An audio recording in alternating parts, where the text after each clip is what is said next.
I did touch on this a little bit in my first video.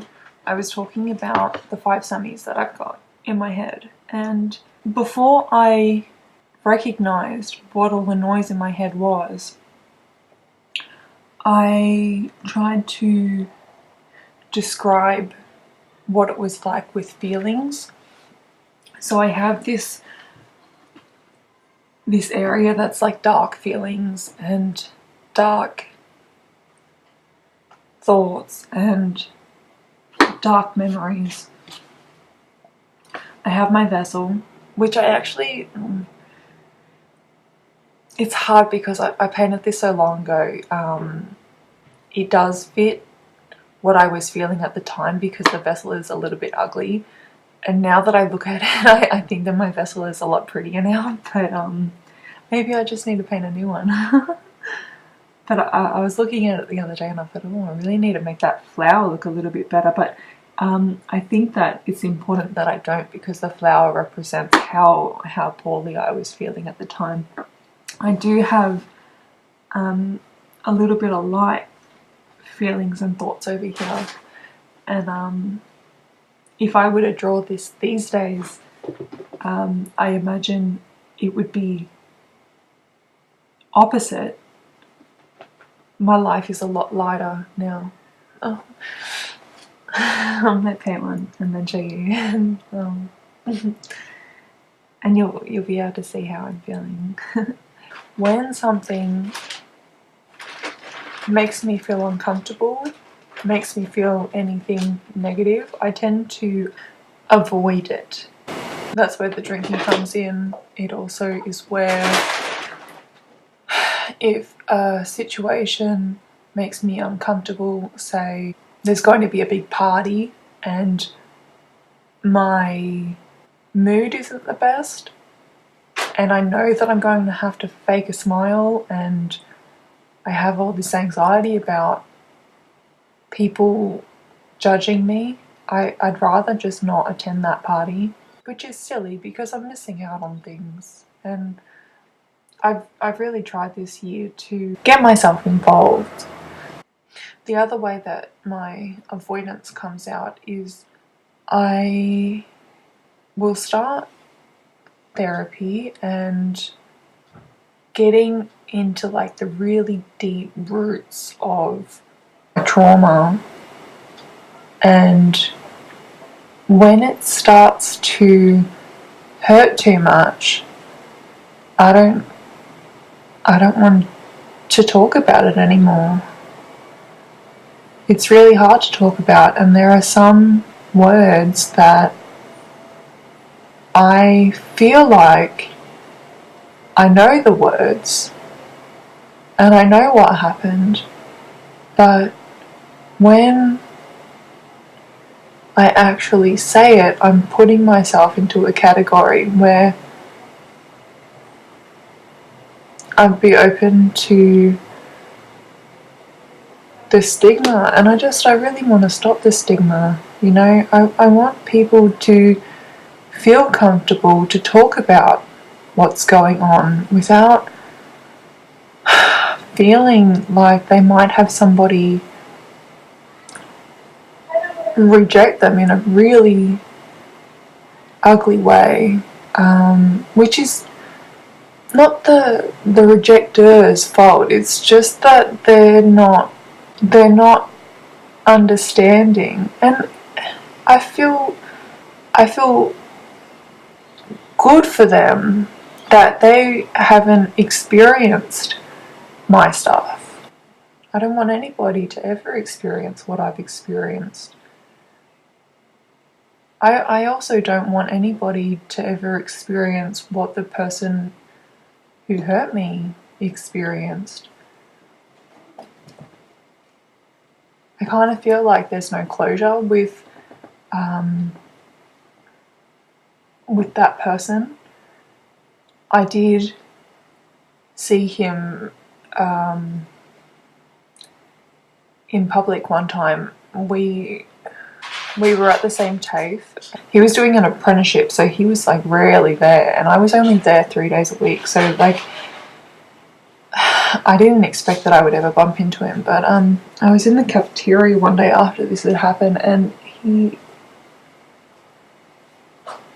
smiled at me, and I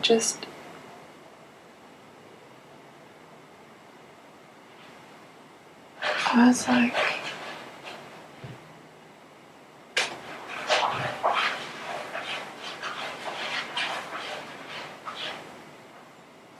what?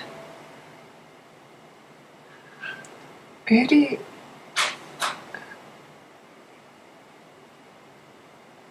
I'm not your girlfriend anymore.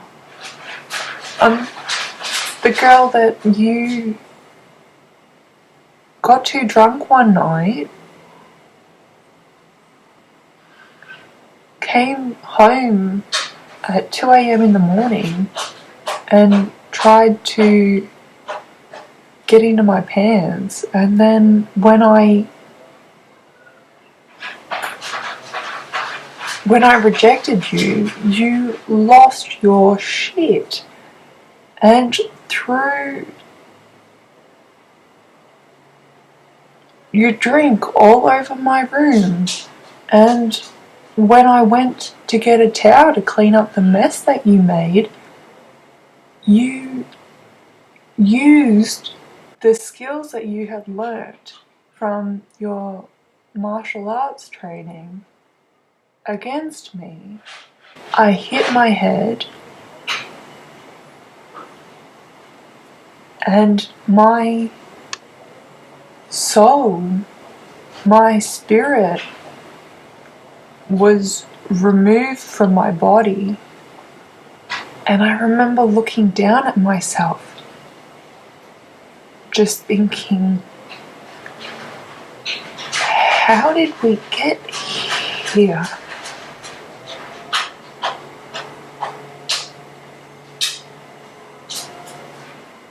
How am I going to get out of this? So I sat behind a door and I grabbed my phone and I called the police. He got in the room and kept taking my phone off me. I had to call the cops. I actually called them 6 times that morning before it being successful. And I was screaming, "Get out, get out, get out." There were people living on either side of my unit, and I was screaming so loud, just hoping that somebody would hear me and come and try to help me. And when nobody came,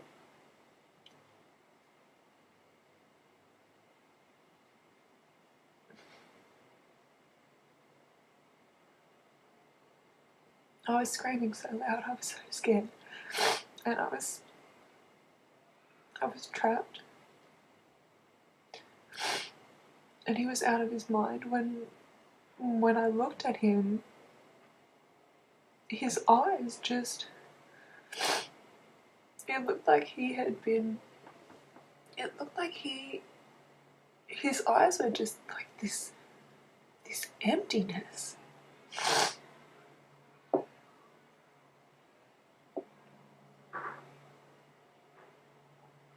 Yeah. Just this emptiness. And the person who had loved me for 2.5 years was suddenly hurting me in a way that I never thought that I could be hurt.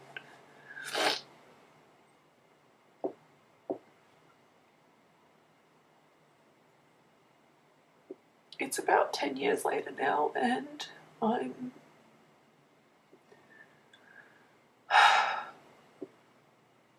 I'm not avoiding it anymore. I want to talk about it, and I want to be there for other people like me who feel like they can't talk about it. I also want to take the time to remind people that 4 in 100 cases of reported domestic violence, 4 of those 100 are males reporting against their female domestic partner. The fact that this isn't just an issue that women are being faced with, it's also men as well.